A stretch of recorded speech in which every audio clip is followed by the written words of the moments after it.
የክረምት 3 ወር እንዴት ልታሳልፉ አስበዋል? ሶሻል ሚዲያ እያየ እረፍት እያደረግ ወይስ ደግሞ ከጓደኞች ጋር ሃንዳውት እያደረግ ለማሳለፍ ወስነሃል?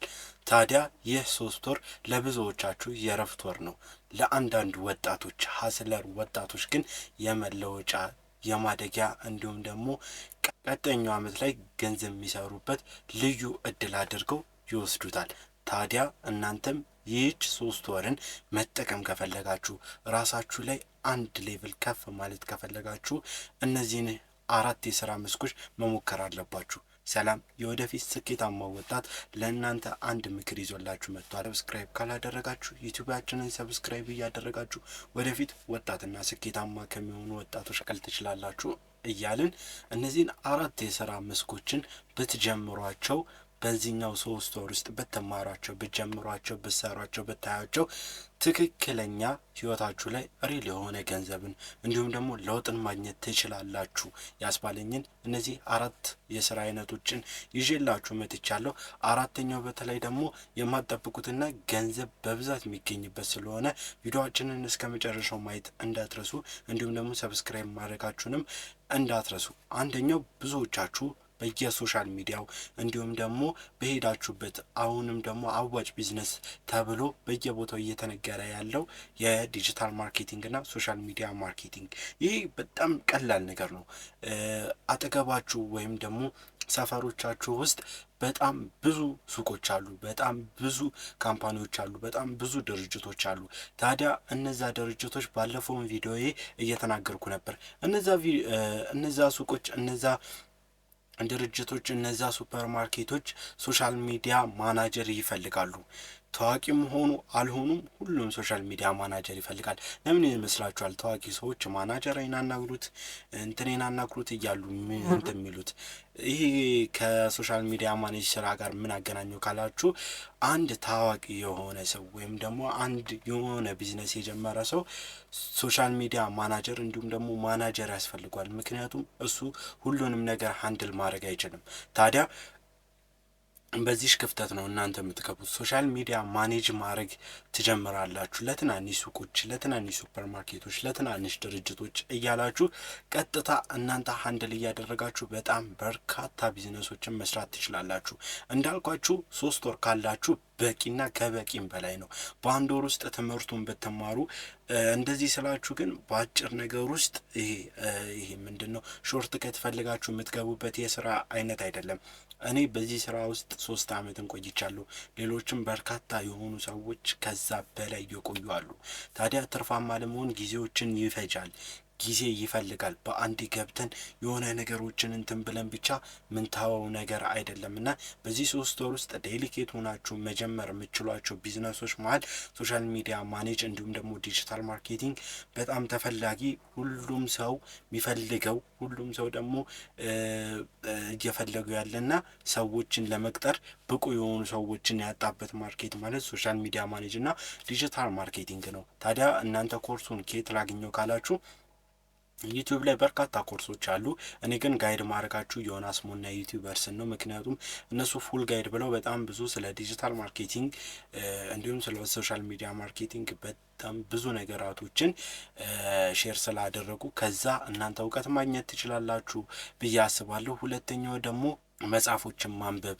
አክቹአሊ ሶሻል ሚዲያዎች እንዴት ነው የሚሰሩት፣ እንዴት ነው ኦፕሬት የሚያደርጉት፣ ሌላ ዲጂታል ማርኬተሮች ቲክቶክ ላይ ዩቲዩብ ላይ እንዴት ነው ሃንድል እያደረጉ ያሉት፣ ከስተመር እንዴት ነው እያገኙ ያሉት የሚለውን በትክክል በማጤን እነዛን ስራዎችን ማግኘት ትችላላችሁ። ሁለተኛው ደግሞ የክረምት ማጠናከሪያዎችን መስጠት።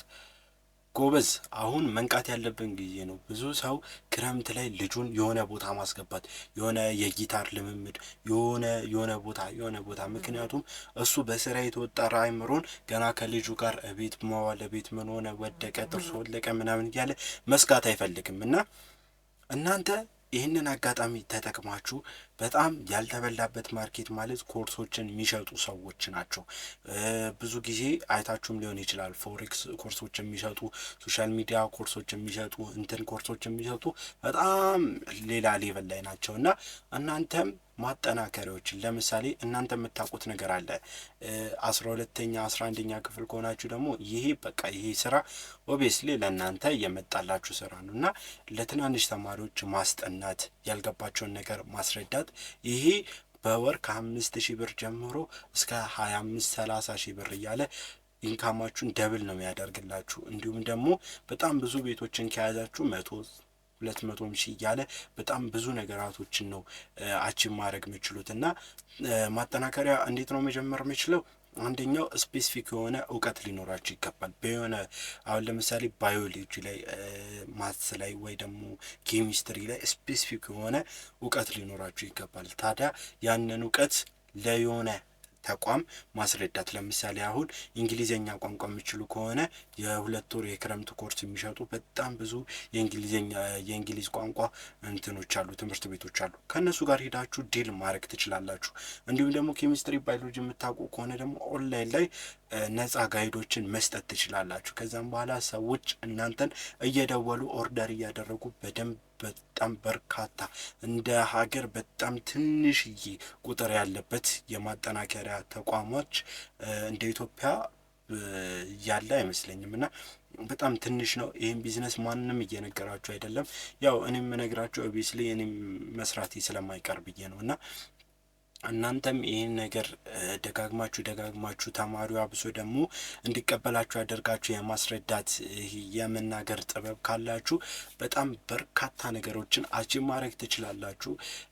የተለያዩ ጋይዶችን እንዴት ነው ተማሪዎችን ሃንድል ማድረግ ያለባችሁ፣ እንዴት ነው ከወላጅ ጋር ሃንድል መደረግ ያለበት፣ የፔመንት ጉዳይ፣ ፓኬጅ ምናምን እነዚህ ነገራቶች እንዳልኳችሁ ዩቲዩብ ላይ በሰፊው ማግኘት ትችላላችሁ። እንዲሁም ደግሞ በርካታ ሰዎችም ስለዚህ ነገር ጋይድ ማድረግ ይችላሉ።